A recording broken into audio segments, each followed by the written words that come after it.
इसीलिए हमारे सरकारी स्कूलों का बहुत महत्व है, जिसमें हम हर बच्चे को एक समान रूप से बिना किसी भेदभाव से पढ़ाते हैं, सिखाते हैं और आगे बढ़ने के लिए उनको प्रेरित करते हैं। इसी के साथ साथ मैं एक बात में ये बोलना चाहूँगी, चाहे सरकारी स्कूल हो या हमारा निजी स्कूल हो, हम फोकस चिल्ड्रन फर्स्ट पे करते हैं। जो भी हमारा बच्चा है, जिसको हम सिखा रहे हैं, कुछ समझा रहे हैं, तो वो हमारा फोकस एरिया है। हाथ से और योगा दोनों का संगम हो जाए तो हमें किसका घर भरना नहीं पड़ेगा? डॉक्टर का। एकदम सही बात, डॉक्टर का घर भरना नहीं पड़ेगा। जब हम दिन की शुरुआत करते हैं तो उसको थोड़ा पूरा एनर्जी के साथ करना चाहिए और यही सोचें ऐसे हमारा पूरा एनर्जेटिक होना चाहिए, फिजिकल होना चाहिए, ताकि स्कूल की शुरुआत के समय पूरे स्कूल प्रांगण में एक पॉजिटिव एनर्जी आ जाए। इसके लिए कुछ एक्टिविटी हम कराते हैं, जिसमें प्रधानमंत्री करा सकते हैं, इसमें समान ज्ञान की बच्चों से समान ज्ञान के लिए उनको प्रोत्साहित करना होता है। दूसरा इसमें हम कर सकते हैं एक न्यूज अपडेट के लिए एक्टिविटी करा सकते हैं, जो लेटेस्ट न्यूज होते हैं, चाहे स्टेट का हो, नेशनल का हो, इंटरनेशनल के हो, तो दिन न्यूज का वाचन हो सकता है।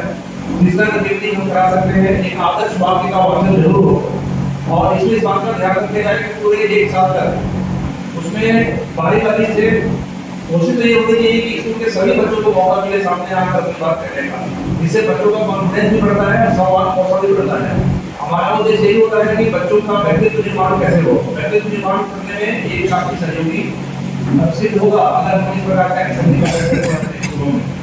इससे काफी सकारात्मक परिणाम देखे जाते हैं और पूरे दिन भर बच्चे स्कूल में बहुत एनर्जी फील करते हैं, उत्साह भी करते हैं। मुझे लगता है कि यह असेंबली इस प्रकार से अगर हम आयोजन करें तो उसका स्कूल के ओवरऑल परफॉर्मेंस में काफी फर्क पड़ता है।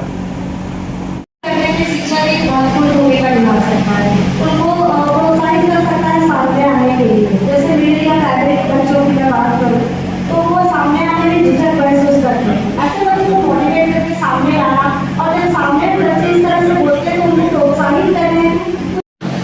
तो ये जो बच्चे पार्टिसिपेट करें, इसको किस तरह से इंश्योर किया जा सकता है, मतलब कैसे ये सुनिश्चित करें कि सभी बच्चों की बराबर हिस्सेदारी और भागीदारी सभी गतिविधियों में हो। क्योंकि अक्सर ये देखा जाता है कि जो एक्टिव बच्चे हैं, जो खुद से पार्टिसिपेट करते हैं, उनको शिक्षक भी प्रमोट करते हैं, मोटिवेट करते हैं, ठीक है तुम ही करो आज। लेकिन जो बच्चा जो पीछे छूटता है या आगे नहीं आना चाहता, उसके लिए हम किस तरह से इसको लगातार उसको सुनिश्चित करें। बहुत अच्छा सवाल है। ये अक्सर देखने को आता है। जैसे मैं अपने घर का बताना चाहूँगा, जब मैं शहर में प्राथमिक विद्यालय पढ़ता था, आप उस समय जो प्रार्थना कराते थे तो एक प्रचलित नियम था कि जो सीनियर्स है वही प्रार्थना कराएंगे। तो मुझे याद है जब मैं तीसरी पढ़ता था तो लगता था कि मैं पाँचवीं पहुँचूँ और मुझे भी साथ हाथ विश्राम कराने का मौका मिले, मुझे भी प्रार्थना कराने का मौका मिले। तो उस समय लगता था कि शिक्षक यदि मुझे ध्यान देते तो मुझे मौका देते। तो ये इंश्योर कैसे किया जाए, जब क्लास वाइज कराते हैं बच्चों को और बच्चों को निश्चित कर वो ध्यान रखते हैं और बारी बारी से खास तौर पर उनको मौका देते हैं। तो क्लास वाइज करने से मुझे लगता है लगभग हर बच्चों को मौका देते हैं। जैसे ये सफल करने में किसी तरह का अगर चैलेंजेस है तो वो चैलेंजेस क्या हो सकते हैं सर, जिसको हम एड्रेस कर सकते हैं? किस तरह के चैलेंजेस हमको लगातार इस तरह की सभा स्कूलों में करने में आ सकती है सर?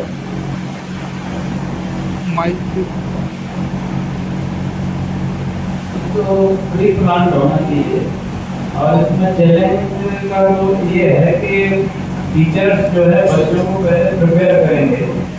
और जैसा कि आप लोग बोल रहे थे कि कोई बच्चा अगर उसका स्तर निकल गया और वो अपने एक्टिव नहीं होता है, तो मैं समझता हूँ कि बच्चों को रैंडमली सेलेक्ट किया जाए।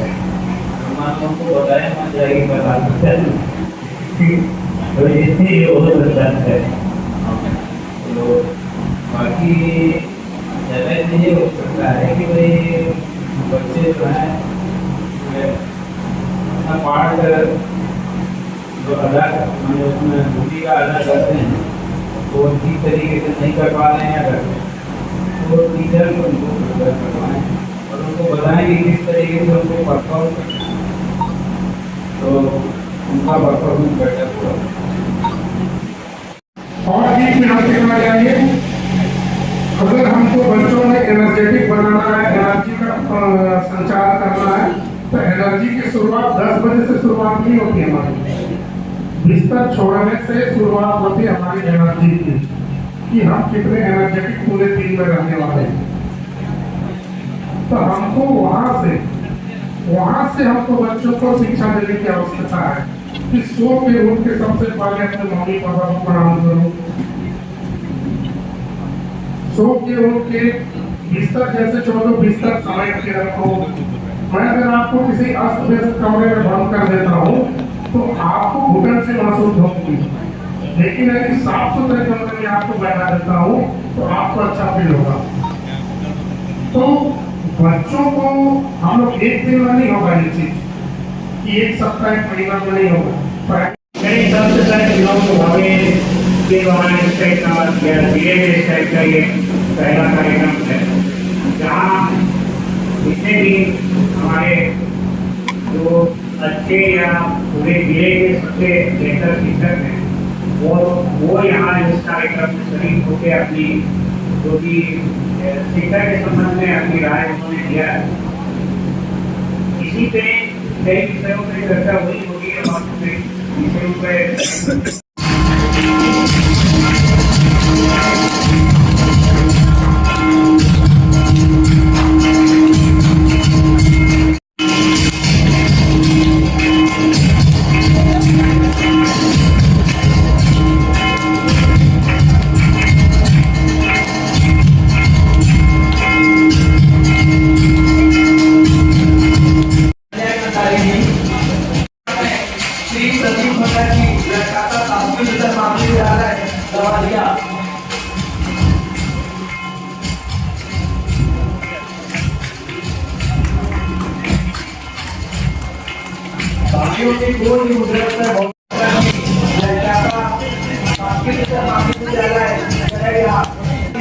श्रीमती अर्पिता तिर्की जी वहाँ पे जाके बताते हैं कि अगर 10वीं 12वीं में आपको अच्छा स्कोर लाना है तो आप जशपुर से सीखें। ये हम हर डिस्ट्रिक्ट को बताते हैं। तीसरा जो मुख्य है हमारा इस साल का उद्देश्य है NMMSC exam, national merit come means exam. ये एक स्कॉलरशिप है जिससे हमारे बच्चों को साल का 12,000 रुपये 4 साल तक मिलता है। तो इसका टोटल है 48,000 एक बच्चे को मिल सकता है हमारे स्कूलों से। और इस एग्जाम की खास बात यह है कि ये सिर्फ गवर्नमेंट एडेड स्कूल्स के लिए ही एग्जाम है, कोई प्राइवेट स्कूल इसमें एग्जाम नहीं दे सकता है। कोई प्राइवेट स्कूल का बच्चा ये एग्जाम के लिए पात्र नहीं है। अगर आप बाकी देखेंगे JNV सैनिक स्कूल, इसमें कोई भी बच्चा पार्टिसिपेट कर सकता है, बट NMMSC में सिर्फ गवर्नमेंट एडेड बच्चे ही पार्टिसिपेट कर सकते हैं।